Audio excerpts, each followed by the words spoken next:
Hello, welcome back to another episode on the Lexus, and we're going to do two things in this one. It's a short one. We are going to improve the way this handles, but first we're going to change something visually with the back end.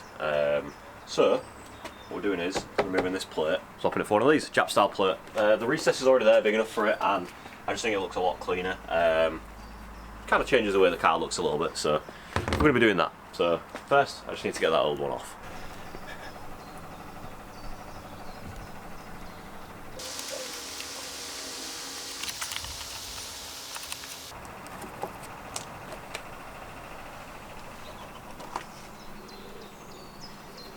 Okay, we've got the old one off, so I'm just going to clean up the area quickly. I hate when people just use like wood screws to put a plate in, because it leaves these big ugly holes which you are going to see. What I might have to do is put a dab of silicone in there, and then I've got some touch-up paint. I might just have to just to hide it a little bit, because that is gross. Okay, got some double-sided tape. Foam tape from Halfords. I've used this for years, and like it's actually more than strong enough. Used it on press plates. I've even like nudged stuff with the press plates by accident before, and it has stayed on. It's absolutely fine, so it's pretty good gear. So you don't need to cover the whole plate, but I'm just gonna. What I did do is panel wipe the back of the plate first. Make sure that's really on there. I'll just do 3 strips. Top, middle, bottom. Oh, you should be good to go.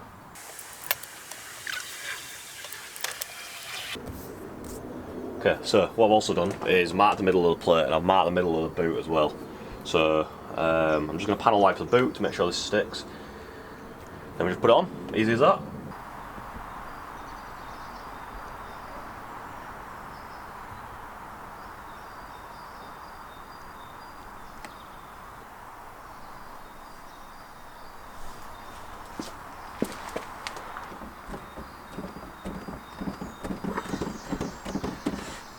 Okay, so yeah, plate on. I'm gonna have to sort that out because that is really annoying. But I'll just, like I say, I'll put a bit of silicone in, put a dab of touch-up paint, and it'll be a lot less obvious. Really, I need to take this whole like rear valance off, fill the holes left behind from the badge, fill that where someone has just wood screwed into it, even though there's holes from factory, and then paint it all. Which I do have the paint, so it's not the end of the world, but that's a job for another time. For now, that's on. We'll touch it up so it looks a bit better, and yeah. Helps the look of the back of the car a little bit for now. So, okay, let's get on to the handling mods. In this box we have some lower control arm bushings, and this is hopefully going to stiffen the car up a lot. Now, I would have stayed with mine, but mine actually kind of perished, or they looked it when I looked underneath. They had a bit of, it looked like the rubber was kind of going, so I thought, you know what, bit of preventative maintenance, MOTs in a couple of months. We'll get these on, and these are from an RCF, which is a coupe, and I think they also fit the GSF, but apparently they just bolt straight on. Everyone does this, and it's kind of a good midway between getting like poly-bushed ones or solid bushings, which you need greasing and can be really harsh. Apparently these are a lot stiffer because they're from the RCF, they're kind of like racy F-Sport sort of thing, but they've still got that like OEM sort of dampening to them. So, but apparently you can feel a bit of a difference when you put these in. They do stiffen the car up, even if yours were fine. So, yeah, so we're going to get them up, do one side at a time. Should be fairly straightforward. I've got my impact gun, shouldn't be any surprises. Hopefully I can fit you under there with me. So look, I'm going to get the car up, going to get set up, and then I'll show you what we're dealing with. Okay, for once the lighting under here is actually conducive to seeing what we're doing on camera. So you see that silver thing in the middle, that rounded thing? Yep, that is the lower control arm bushing. So there's a bolt this side, bolt the other side with a nut, I believe. A bolt on the end. You've got to remove this little plastic thing, just drop it down out of the way, and take this bracket off to get at it. So it's pretty straightforward. I've got the impact gun, so let's have a go at doing that. I might try propping you up under here, see if you guys can see it. We'll see how it goes.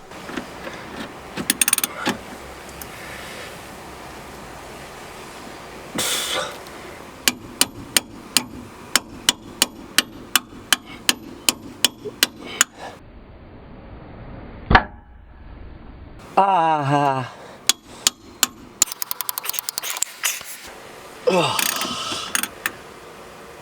Whacked my finger with a lump hammer, that's a good start.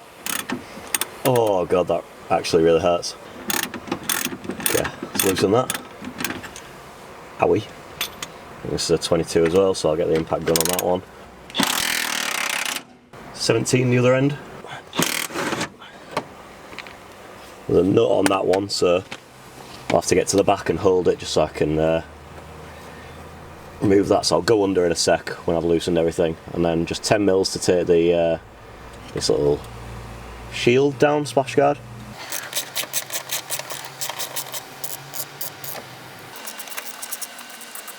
Okay, so once that's out of the way, when you loosen everything, you can actually just pull it off. Like pull this out of the way and get to it. So if I don't adjust you too much. So there's a nut on top of this one. I can actually just hold that with my finger. That's, wow.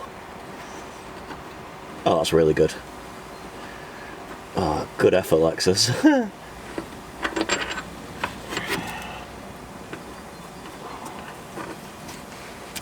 Okay, got the bolt and nut and bolt. And these do have red thread locker on, so when I put it back, I'm going to put blue thread locker back on. Remove this 22 on the end.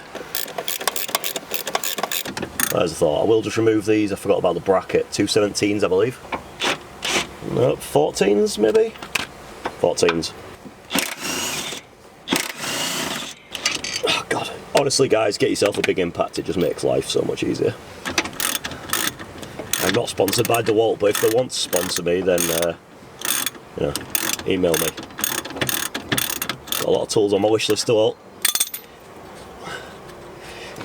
Okay, so the big 22 on the end's coming off. There's a spacer as well. And then the 22 here. Can't be bothered to put it back on the gun just to wind it off when it's already loose, so just hand do it.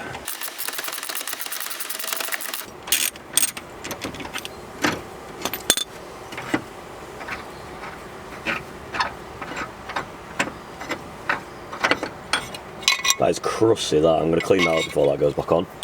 Okay, now, you can't just pull it off, you've got to lever the control arm down, so I'm just going to go get a pry bar, do that, and then wiggle this out. Let's do this. Hey! Okay, so that's out. And as you can see, mine was actually on the verge of going. These are fluid filled, so that'd have gone at some point. Quite hard to see, probably day in the direct sun. Okay, got you in a bit of shade over here. Sorry for my voice, I'm pretty ill.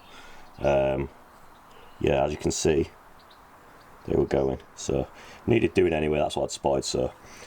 And on the other side, much the same story. I don't think that's any fluid from inside of it, but it's, you know, it's not far off. So yeah, this is the orientation it sits in the car, so there's a threaded shaft coming through it from right to left, and the flat side goes at the end, so the nut and like spacer obviously makes a nice seal there. The tapered side goes to the inside, to the front of the car. Let's have a look at the new ones. But it looks a lot nicer from a nice shiny part point of view, but as we can see, this is what they're meant to look like, nice and clean. No tears, anything like that, and here's the old tired one, so hopefully should give a bit of a better feel. So apparently they're stiffer anyway, even if yours aren't going, so. But yeah, just make sure they're in the same orientation. So this came off the car this way, and I've got the same one. Obviously the holes are different, so they've got a wide hole there, small hole there. I think there is a bit of alignment to be done there, so what I will do is I'll take it for an alignment at some point. Okay, let's get this new one back on. I'll try and set you up in that exact same position. Okay, I've got a bit of blue thread locker to put on each bolt. That seems to have gone rock hard. Okay, try again.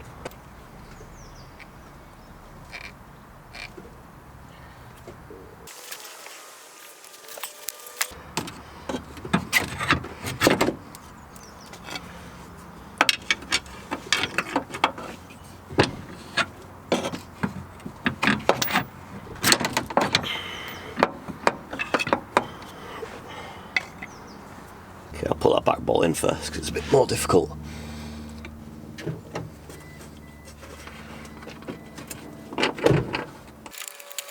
Okay, I've got it started, so that's fine. I'll just get it so it nips a tiny bit. Okay, that's pretty much finger tight now, snug. Okay, gets a big one in the front.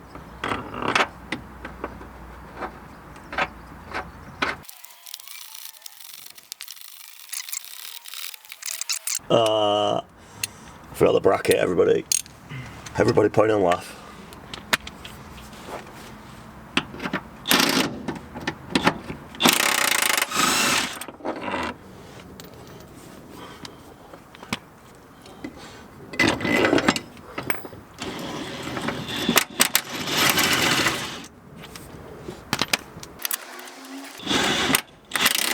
Tighten the other side a little bit now.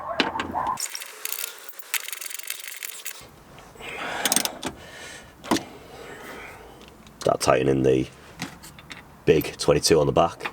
I've put some thread locker on that already as well. This one's the one that gets torqued, but what I'll do is I'm going to tighten it up, like just so it's nipping, and then I'm going to raise the, I measured the suspension to where it sits normally. I'm going to raise it up. I don't know if it's strictly necessary this because it's like a sleeve bush, but I'm going to do it anyway, just out of making sure it don't get twisted or anything. So okay, so it's like slightly tight. Okay, brackets more or less on. Now you guys won't be able to see this, but I'm just going to jack up this bit of suspension until it's, I think it was 30 centimeters from the middle of the hub to the top of the arch, and then I'll tighten this up. And you'll see me do, well, it'll be off camera, but yeah, I'm going to do that, and then I'll show you what we're dealing with as a finished product. Okay, pretty straightforward. So this is a bit of a different angle for you. There's two 14s here, 17 at the back with a nut, and once you get it finger tight, it grips into the other side, so all you have to do is place it and get it started, and then get it finger tight, and then it'll nip up.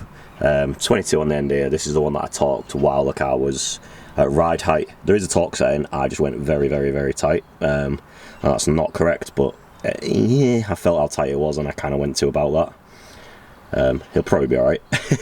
and then there's your big 22 here. I think you can actually adjust the alignment by undoing these and twisting this, maybe. I don't know how much of a difference it makes, because this is kind of just in a position, but we'll see. We'll monitor the tyre wear. I've got brand new tyres, so any half alignment issues you will be able to see it pretty much straight away.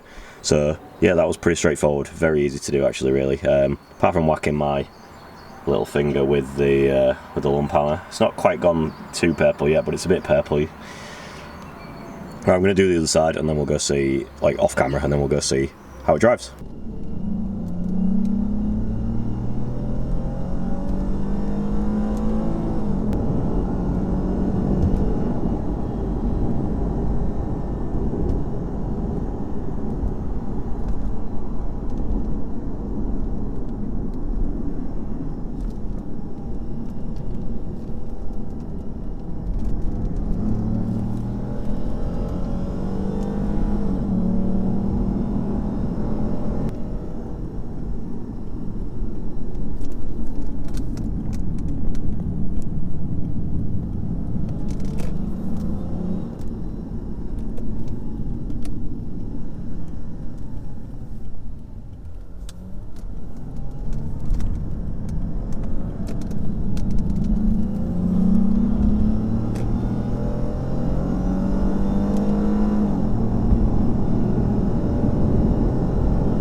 Car's definitely a lot more planted. Like it's a noticeable difference. It's not, you know, wow, the car is completely transformed, but it is noticeable. And again, I don't know whether that's all because my bushings were kind of already on the way out, or whether I would sort of have noticed that anyway. But I definitely think, like, if you're going to change them anyway, which I was going to do, and I would have paid for the like standard OEM ones that are in this, might as well get the upgraded ones. You know, and like I say, it's a good compromise between